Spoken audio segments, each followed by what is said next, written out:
Hello everyone, स्वागत है आप सभी का मेरे यूट्यूब चैनल जिसका नाम है अंसारी स्टडी पॉइंट। दोस्तों, अभी तक आप नए हैं तो मेरे चैनल को सब्सक्राइब नहीं किया है और सब्सक्राइब कर लीजिए और बेल आइकन को भी प्रेस कर लीजिए, जिससे कि आपको सारी की सारी नोटिफिकेशन मिलती रहें, जिससे आप मेरी वीडियो को देखते रहें। दोस्तों, आज इस वीडियो में हम बात करेंगे secret study tips of toppers to the top the exam. क्या आपने कभी सोचा है कि टॉपर जो है एग्जाम को कैसे टॉप कर लेते हैं? ज़रूर पढ़ के, लेकिन कैसे पढ़ के, आज हम उसी के बारे में बात करेंगे, ऐसे सीक्रेट टिप पढ़ाई के जिससे हम आसानी से एग्ज़ाम को टॉप कर सकते हैं। पहला सीक्रेट टिप जो है मेरा, वो फर्स्ट टाइम राइट। दोस्तों, अक्सर हम पढ़ते हैं तो किसी बुक से पढ़ते हैं या यूट्यूब से पढ़ते हैं या एजुकेटर से पढ़ते हैं या क्लास में पढ़ते हैं। तो सबसे आसान तरीका जो है, हमें ऐसी तरीका चूज करना चाहिए जो रिलायबल हो, यानी कि जो सटीक और सही हो। ऐसी बुक पढ़ें जो अच्छे लेखक की हो, जो हम पढ़ें और उसको रिवीजन करते रहें। यानी कि हम फर्स्ट टाइम राइट जो पहले पढ़ें उसी को अपने दिमाग में रखें और उसी को सही मानें।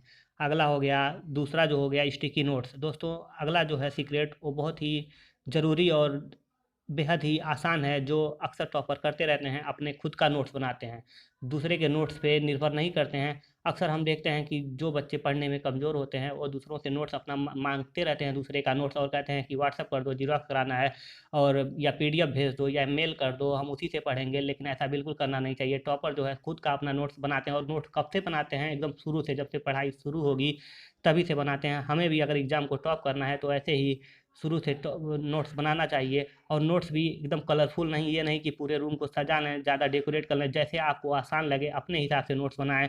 अगला होता है सीक्रेट नंबर 3, ए साइड बिफोर गुड नाइट।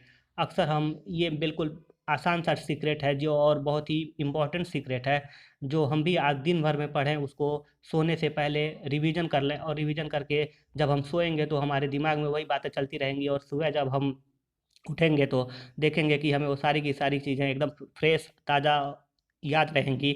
अगला जो सीक्रेट है, सीक्रेट नंबर 4, पैरेटोस प्रिंसिपल। दोस्तों, ये भी एक इम्पॉर्टेंट सीक्रेट है जिससे हम आसानी से एग्जाम को टॉप कर सकते हैं। अब ये हम देखते हैं पैरेटो प्रिंसिपल क्या होता है।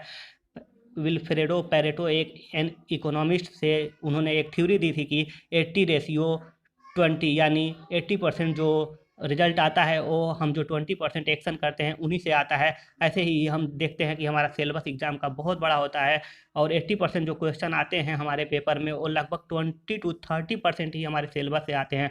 अब जो टॉपर होते हैं वही 20 to 30% जान जाते हैं। आप सोचते रहे होंगे क्या उनके पास जादू होता है? नहीं नहीं, बिल्कुल उनके पास जादू नहीं होता है, बल्कि इसके लिए भी एक उपाय है। इसके लिए ऐसा करना चाहिए कि हमें 5 से 10 साल के, पिछले साल के क्वेश्चन पेपर उठा के उनको देखना चाहिए कि उसमें किस टाइप के क्वेश्चन पूछ रहे हैं, और सिलेबस के किस किस पार्ट से ज़्यादा क्वेश्चन पूछ रहे हैं। तो ऐसे हम पता कर सकते हैं कि कौन सा सिलेबस ज़्यादा इंपॉर्टेंट है, और उसी पे फोकस करके, जैसा कि टॉपर करते हैं, हम भी एग्जाम को टॉप कर सकते हैं। अगला मेरा सीक्रेट है, secret number 5, close your book. जी हाँ, आप अपने किताब को बंद कर दिए। इसका मतलब ये नहीं कि पढ़ना छोड़ दीजिए, आप कुछ पढ़िए, कुछ पढ़ने के बाद अपने बुक को बंद कीजिए। उसके बाद आपको जो अच्छा लगे एक्स्ट्रा करिकुलर एक्टिविटीज़ कीजिए, जिससे आपको खुशी मिले, और आपके दिमाग में वही बातें चलती रहेंगी और आपका दिमाग फ्रेश रहेगा। क्योंकि हमारा जो दिमाग होता है वो प्रोसेसर होता है, ना कि एक स्टोरेज टैंक होता है। जितना चाहें आप उसमें पढ़ के भर दें, ऐसा नहीं है। आपको हार्ड नहीं पढ़ना है, आपको स्मार्ट पढ़ना है, जिससे कि आप एग्जाम को टॉप कर सकते हैं। टॉप कर सकते हैं अपने बुक को क्लोज करके, और आप इधर उधर की मस्ती करें। फिर उसके बाद दोबारा बैठने पढ़ने बैठेंगे तो आप वो आसानी से पता चलेगा कि आपने सब कुछ याद कर लिया है। तो दोस्तों, ये थे 5 सीक्रेट जिससे आप आसानी से किसी भी क्लास को टॉप कर सकते हैं। अगर आपको मेरा वीडियो कैसा लगा कमेंट बॉक्स में ज़रूर बताएं, और किसी भी तरह का डाउट हो तो मुझसे ज़रूर क्लियर कर सकते हैं कमेंट बॉक्स में। Thank you.